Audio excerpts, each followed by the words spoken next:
Juhuhu, danes je dan za trekking po Koreji. Ker sva bila mala dreka zadnje čase, sva se zdaj odločila, da se moramo majčkeno razmikati in gremo na goro, ki se reče Ulsan Babi. Pravijo, da je 2 uri pa pol stran, jaz računam, da bomo okoli 35 minutah gor.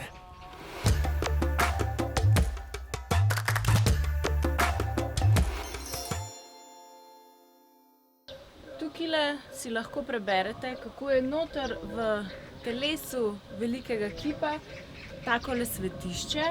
Zgleda je visoko 14,6 metra in sprejme tudi do 108 ljudi.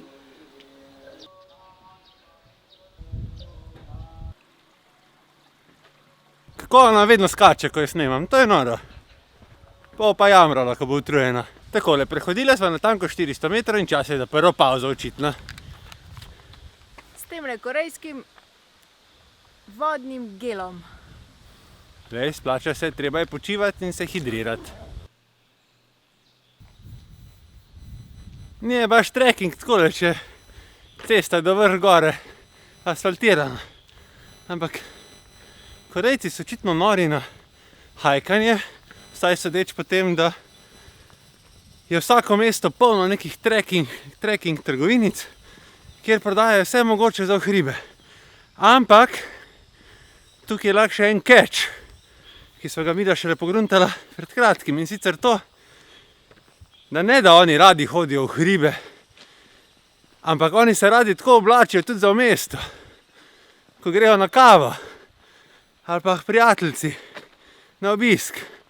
Pač ti Korejčki grejo ven iz bajte in so oblečeni, ko bi šli na Triglav, res, vse zadekani dol, rokavice, gojzerje, ne vem kakšne kape na šilt.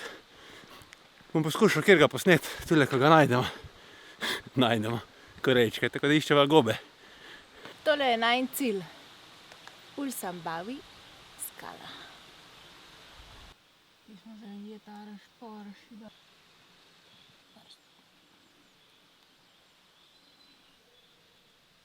Veveričke! Pismo, zdaj pa nisem več zihar, mogoče gremo tja gor. To pa kar malo daleko 35 minut. Ne vem, če se spomnite, ko sem bila tam na Nusi Penidi, južno od Balija, ko sem šla po neki skali dol. Jaz vam ne morem povedati, koliko je mene strah.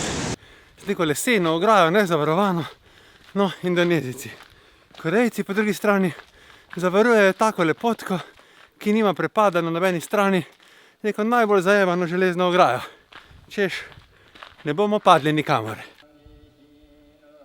Večkrat v teh budističnih samostanih slišiš tako, da tisti pravi menihi se odmaknejo kam v gozd ali pa nekam na samo in tam meditirajo. In recimo tale jama tukaj za mano je bila zgrajena oziroma skopana točno s tem namenom, in sicer so 3 menihi tam not meditirali do onemoglosti. Kaj točno so doživeli, ne bi znal povedati, ampak očitno nekaj lepega, glede na to, da imajo praktično svoj spomenik zdaj.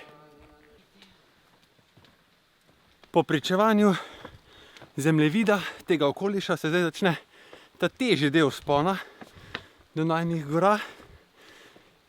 In težji očitno pomeni to, da ne bo zdaj glih asfalt, ampak bojo pa štenge. Je pa tudi neki.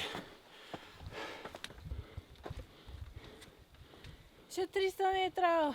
A zdaj pridemo pa gor, pa lepa ena jotkica,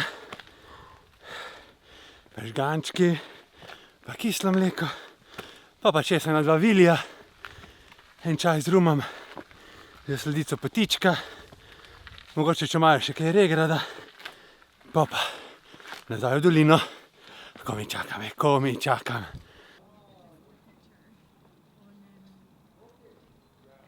To je to, vrh. Kje je zdaj ta koča? Nema koče. Je pa 15 Korejčkov, ko naj gleda, tako da smo zunaj padla. So imeli kar prav. 2 uri je do gor. In točno tja gor smo šli, ko sem prej pokazal. Uspešen dan. Malo smo se razmigali, lenobe.